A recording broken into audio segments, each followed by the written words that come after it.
Hello everyone, Sakshi here. I welcome you all on मेहनती बच्चे। सो आज के लेक्चर में हम जून करंट अफेयर्स का पार्ट 3 डिस्कस करेंगे। जिन्होंने भी मार्कफेड का एग्ज़ाम देना है जो कि 25 अगस्त को कंडक्ट किया जाना है, आपके लिए जून, जुलाई और अगस्त इन 3 मंथ्स के करंट अफेयर्स बहुत इंपॉर्टेंट है। सो ध्यान से इनको कर लेना। ओके, सो आप चाहते हो कि आगे आपको नोटिफिकेशंस मिलती रहें वीडियोस की, तो चैनल को लाइक करें और बेल आइकन को क्लिक करें। So without wasting any time start करते हैं आज का लेक्चर। सबसे पहला करंट अफेयर, इसके ऊपर आपको क्वेश्चन पूछ सकते हैं। ओके, वो है रिगार्डिंग लिब्रा। लिब्रा क्या है? बेसिकली लिब्रा जो है वो फेसबुक की क्रिप्टो करेंसी का नाम है। क्रिप्टो करेंसी, ओके, ये आपसे पूछा जा सकता है। अभी फेसबुक ने इस क्रिप्टो करेंसी को लॉन्च नहीं किया। बेसिकली फेसबुक का इरादा है इसको 2020 में लॉन्च करने का, बट आपसे पेपर में पूछ सकते हैं व्हाट इज़ लिब्रा। ओके, सो याद रखना कि ये क्रिप्टो करेंसी है फेसबुक की, उसका नाम है। ओके, अब नेक्स्ट, ऐसी स्टेट का नाम बताओ ओके जिन्होंने बोला है कि जीपीएस डिवाइस मैंडेटरी है अगर कोई भी ट्रैकिंग पे जाता है। ओके, सो कौन सी स्टेट है? स्टेट का नाम याद रखो, वो है HP, that is Himachal Pradesh. Himachal Pradesh ने मैंडेटरी कर दिया है, कंपलसरी कर दिया है कि किसी ने भी अगर ट्रैकिंग करनी है तो उनको जीपीएस डिवाइस लेके जाना पड़ेगा। जीपीएस का मतलब क्या होता है? Global positioning system. Okay, so next current affair, not question. So third current affair है अमेजन इंडिया, जो है वो न्यूज़ में है। क्यों? बिकॉज एक स्टडी कंडक्ट की गई है रैंडस्टेड एम्प्लॉयर ब्रांड रिसर्च के द्वारा। उन्होंने बोला है कि जो अमेजन इंडिया है वो मोस्ट अट्रैक्टिव एम्प्लॉयर ब्रांड रहा है इंडिया में 2019 का। Okay, it's the most attractive brand in India. Okay, याद रखना, पूछा जा सकता है। नेक्स्ट फोर्थ करंट अफेयर है regarding women tennis association, that is WTA, okay, and association of tennis professionals की रैंकिंग के बारे में। ओके, अब देखो, जो विमेन टेनिस एसोसिएशन है उन्होंने बोला है कि जो वर्ल्ड का नंबर 1 प्लेयर है विमेन लिस्ट में, वो कौन है? नाओमी ओसाका, जापान की। ओके, अगर हम विमेन की बात करें, और एसोसिएशन ऑफ टेनिस प्रोफेशनल की रैंकिंग के अकॉर्डिंग जो वर्ल्ड का नंबर 1 मेल प्लेयर है वो कौन है? Novak Djokovic. Okay, so he belongs to Serbia. Okay, आपको इन दोनों के नाम याद रखने हैं, नाओमी ओसाका विमेन की कैटेगरी में और नोवाक जोकोविक जो है वो मेल कैटेगरी में। Okay, so next current affair है fifth regarding 33rd Federation Cup basketball tournament 2019। Okay, सबसे पहला क्वेश्चन तो इस पे यही बन सकता है कि जो 33rd Federation Cup basketball tournament हुआ है वो हुआ कहाँ पे है? बेसिकली वो ग्रेटर नोएडा की गौतम बुद्धा यूनिवर्सिटी में कंडक्ट किया गया है, नोएडा में। उसके बाद नेक्स्ट, इसमें जो मेन टाइटल मिला है वो किसको मिला है? पंजाब पुलिस। सो ये आपसे पूछ सकते हैं, याद रखना। ओके, और विमेन जो टाइटल मिला है वो किसको मिला है? Eastern railway. मैं इन वीडियोस में सिर्फ आपको वही इन्फॉर्मेशन बता रही हूँ जिस पे क्वेश्चंस आ सकते हैं। Okay, so next sixth current affair discuss करते हैं। वो है पाकिस्तान का न्यू ISI चीफ। ISI का नाम आप सुनते रहते हो ना, पाकिस्तान की। सो पाकिस्तान में जो इंटेलिजेंस एजेंसी है ISI, ओके, बेसिकली इसका फुल फॉर्म क्या है? Inter service intelligence. इसका न्यू चीफ किसको अपॉइंट किया गया है? उसका नाम है lieutenant general Faiz Hamid. Okay, next देखो, एज यू नो, जब रिलायंस ने जियो को लॉन्च किया उसके बाद जितनी भी नेटवर्क कंपनीज़ हैं लाइक एयरटेल हो गया, उसके अलावा वोडाफोन, आइडिया, इन सबको बहुत सारा लॉस हुआ था। ओके, सो अब बेसिकली 3 कंपनीज़ हैं, एयरटेल, वोडाफोन और आइडिया। ये न्यूज़ में क्यों है? बिकॉज इन तीनों कंपनीज पे डीसीसी की फुल फॉर्म क्या है? Digital communications commission. ओके, मैं शॉर्ट में लिख रही हूँ, डिजिटल कम्युनिकेशंस कमीशन। ओके, इस बॉडी ने इन तीनों कंपनीज पे पेनल्टी लगाई है। क्यों? बिकॉज इन तीनों कंपनीज ने 2016 में रिलायंस जियो इन्फो कम्युनिकेशन लिमिटेड से इंटरकनेक्ट करने के लिए मना कर दिया था। सो आपको ये याद रखना है, आपसे पेपर में क्वेश्चन पूछा जाएगा कि डीसीसी ने रिसेंटली ऐसी कौन सी 3 कंपनीज हैं जिनके ऊपर पेनल्टी लगाई है। कौन कौन सी हैं? एयरटेल, वोडाफोन और आइडिया। क्यों लगाई है? बिकॉज उन्होंने 2016 में रिलायंस जियो इंटर कम्युनिकेशन लिमिटेड से इंटरकनेक्ट करने के लिए मना कर दिया था। ओके, सो अगर हम डीसीसी की बात करें, बेसिकली जो डीसीसी है वो एक टॉप डिसीजन मेकिंग बॉडी है department of telecommunication under central ministry of communication and IT. Okay, so next news discuss करते हैं 8। ये बहुत इंपॉर्टेंट न्यूज़ है, इसके ऊपर क्वेश्चन आ सकता है। ओके, कॉन्फ्रेंस ऑफ पार्टीज़ की जो 14th मीटिंग है ऑफ UNCDD मीन्स क्या है? United Nation convention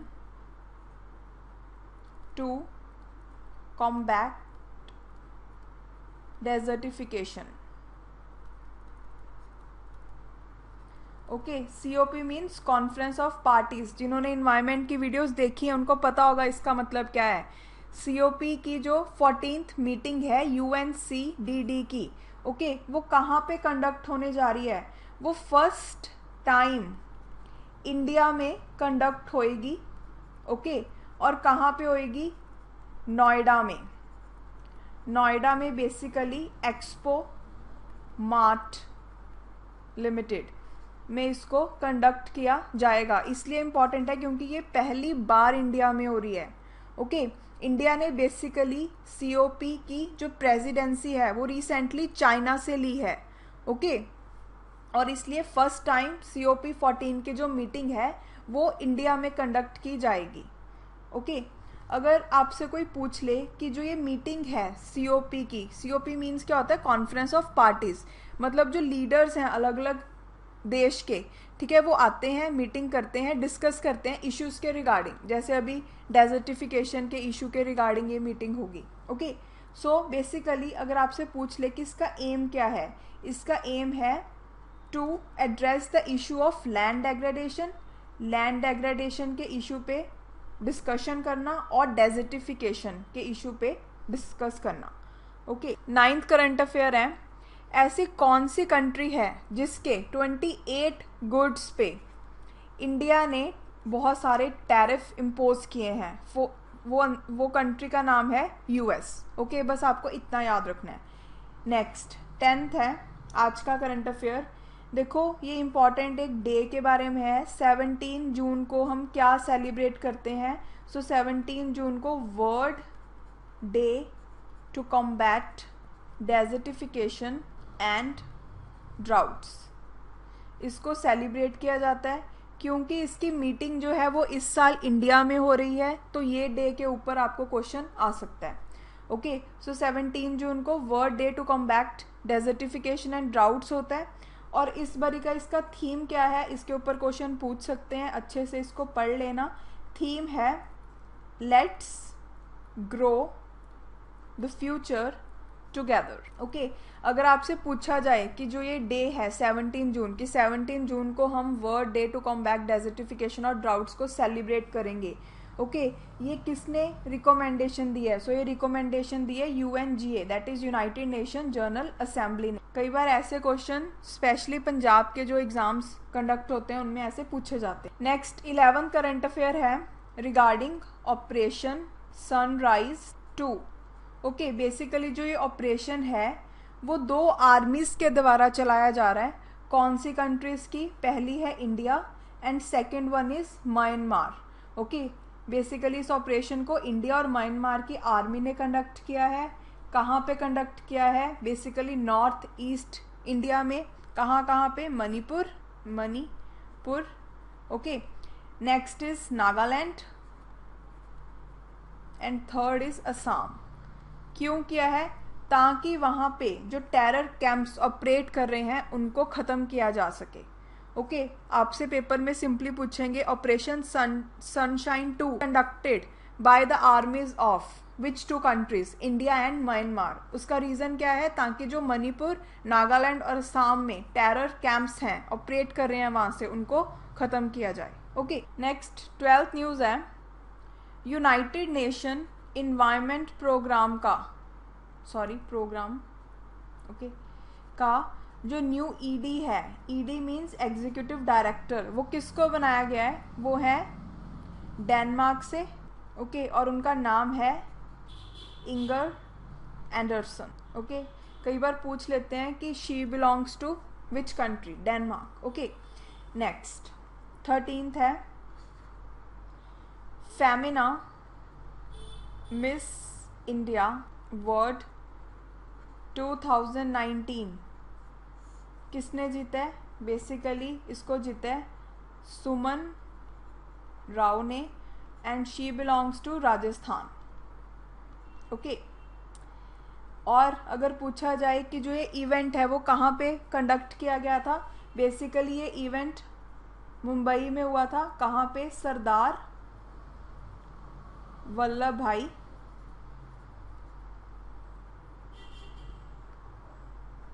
Patel indoor stadium. Okay, next 14th current affair है रिगार्डिंग, देखो, ऑपरेशन विजय और इसको कारगिल विजय दिवस भी बोलते हैं। ये न्यूज़ में क्यों था? बिकॉज रिसेंटली इसकी 20th एनिवर्सरी को सेलिब्रेट किया गया है। कहाँ पे? द्रास एंड न्यू दिल्ली में। ओके, और इसका थीम इम्पॉर्टेंट है। इस बारी जो इवेंट था उसका थीम क्या रखा गया था? वो था remember, rejoice and renew, RRR। Okay, ऐसे याद रख लेना, remember, rejoice and renew. Next 15th current affair है regarding FIFA world ranking. Okay, जो फीफा वर्ल्ड रैंकिंग की गई है रिसेंटली, उसमें कौन सी कंट्री की क्या रैंकिंग रही? हमें और कंट्री से कुछ लेना देना नहीं है। एक तो आपको इसमें इंडिया की रैंकिंग याद रखनी है और एक ये याद रखना है कि फर्स्ट जो रैंक है वो किस कंट्री की फुटबॉल टीम को दिया गया है। सो इसमें इंडिया की जो फुटबॉल टीम है उसकी रैंकिंग रही 101। ओके, और फर्स्ट नंबर पे है बेल्जियम की फुटबॉल टीम। बस आपको इतना सा याद रखना है। नेक्स्ट 16th है, देखो, अभी इंडिया में बेसिकली इसरो ने रिसेंटली अनाउंस किया था कि जल्दी ही इंडिया के पास भी अपना स्पेस स्टेशन होगा। ओके, आई थिंक आप सब ने गगनयान मिशन के बारे में सुना होगा। जो गगनयान मिशन है वो एक ऐसा मिशन है जहाँ पे फर्स्ट टाइम इंडिया से एस्ट्रोनॉट्स को ऊपर स्पेस में भेजा जाएगा। ओके, बेसिकली उसकी ही एक्सटेंशन में स्पेस स्टेशन को लॉन्च करने की बात की गई है। ये इंडिया का फर्स्ट एक स्पेस स्टेशन होगा। स्पेस स्टेशन का बेसिकली मतलब क्या होता है?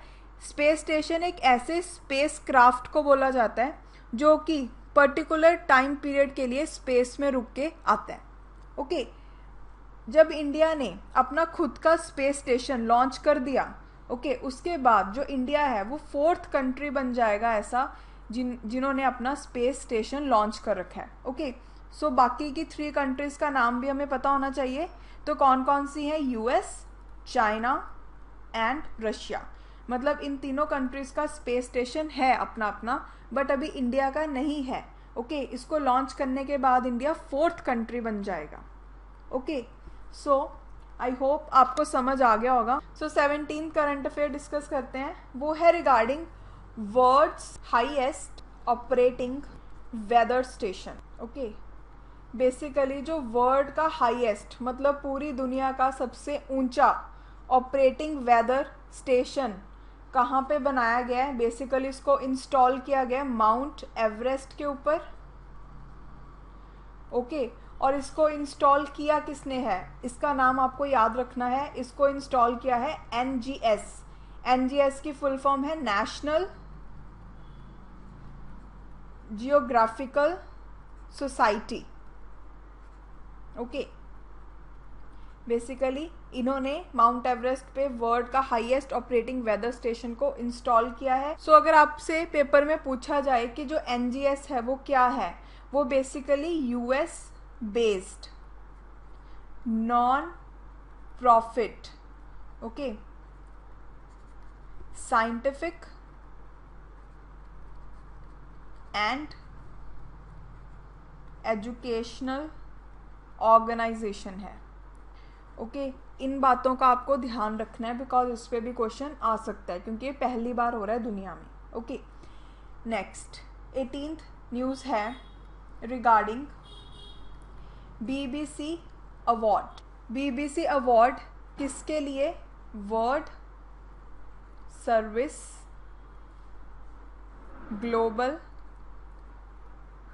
Champion award. बेसिकली बीबीसी का World Service Global Champion award जो है वो रिसेंटली किसको दिया गया है, वो दिया गया है अक्षया पात्रा। ये क्या चीज़ है, बेसिकली ये एक एनजीओ है जो कि बेंगलुरु में है। एनजीओ है ये जो एनजीओ है वो वर्ल्ड का लार्जेस्ट स्कूल मील प्रोजेक्ट चला रहे हैं इंडिया में। ओके, बेसिकली जो स्कूल में बच्चे पढ़ते हैं उनको मील्स प्रोवाइड करते हैं ये। ओके, सो इस कारण इनको अवार्ड दिया गया है। नेक्स्ट है 19th current affair regarding 2020 Copa that is COPA America. Okay, ये न्यूज़ में क्यों है, सबसे पहले इसको होस्ट कौन कर रहा है, इसको होस्ट कर रही हैं दो कंट्रीज अर्जेंटीना एंड कोलंबिया। ये भी अपने आप में एक क्वेश्चन है, ठीक है, कि 2020 COPA अमेरिका को कौन सी दो कंट्रीज होस्ट कर रही हैं, अर्जेंटीना और कोलंबिया। और ये न्यूज़ में क्यों है, बिकॉज टू कंट्रीज कतर और ऑस्ट्रेलिया, इन दोनों को इनविटेशन भेजा गया है कि आप इस इवेंट में पार्टिसिपेट करो। देखो जो ये वाली न्यूज़ है इतनी इम्पॉर्टेंट नहीं है बट एक बार आपने सुन लिया तो ठीक है, अगर इसमें से क्वेश्चन आ जाता है तो आपको आता होगा। Okay, so next 20th current affair है regarding World Investment Report 2019। Okay, जो वर्ल्ड इन्वेस्टमेंट रिपोर्ट 2019 है, सबसे पहले इस रिपोर्ट को रिलीज़ किसने किया है, इम्पॉर्टेंट क्वेश्चन यहीं से बनता है।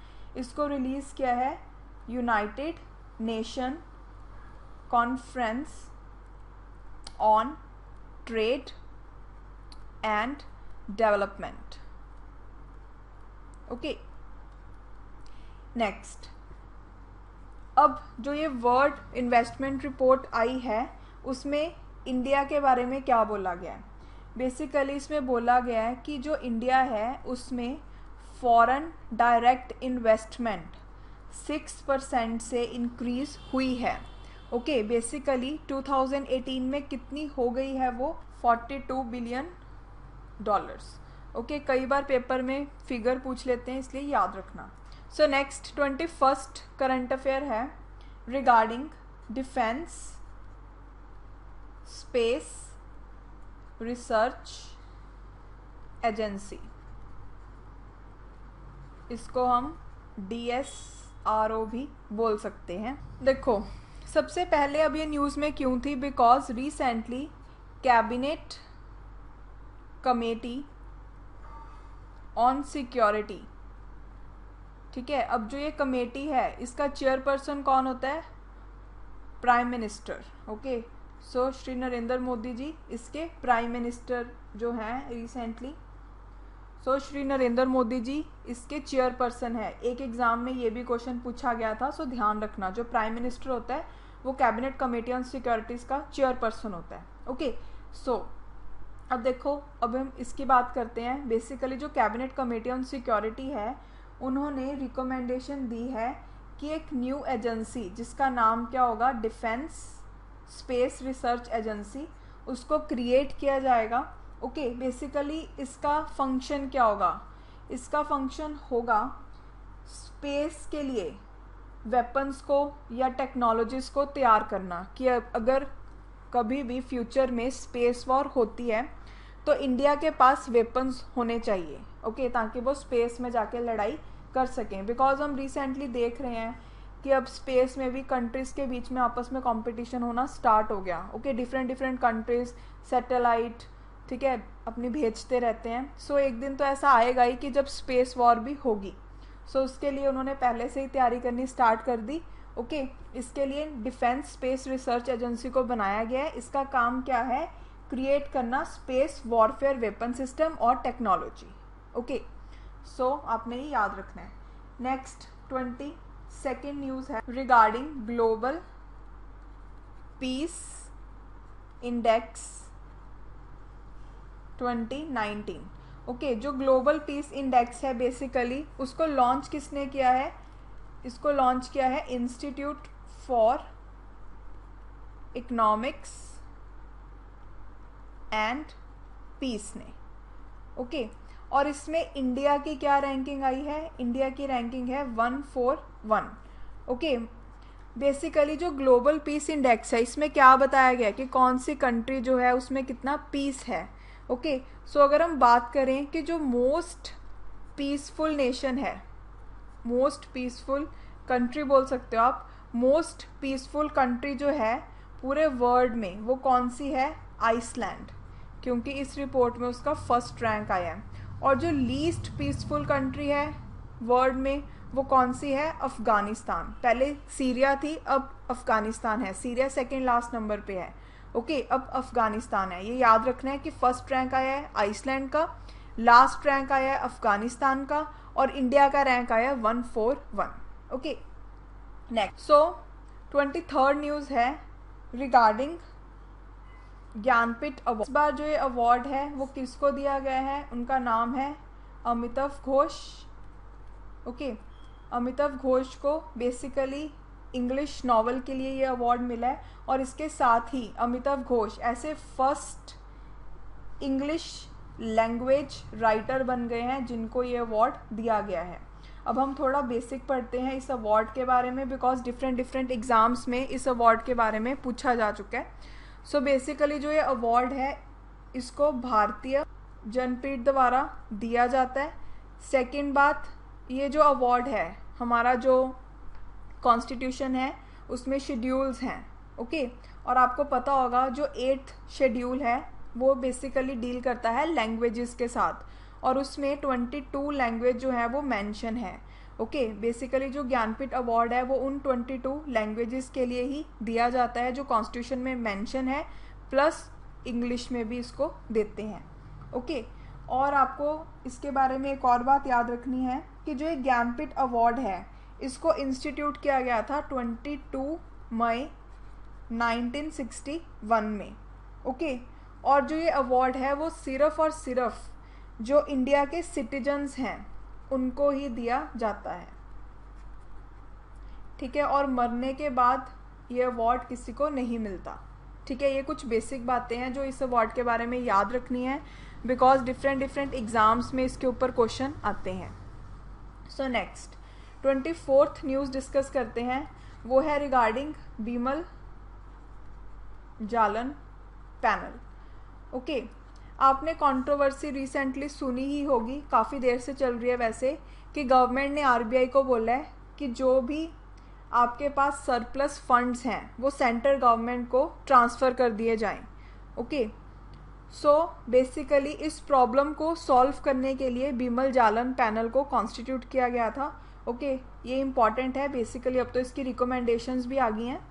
बेसिकली जो बीमल जालन पैनल है, पेपर में आपसे पूछे वो किसके लिए बना था, वो बना था for considering guidelines for transfer of central bank, that is RBI, surplus funds to government.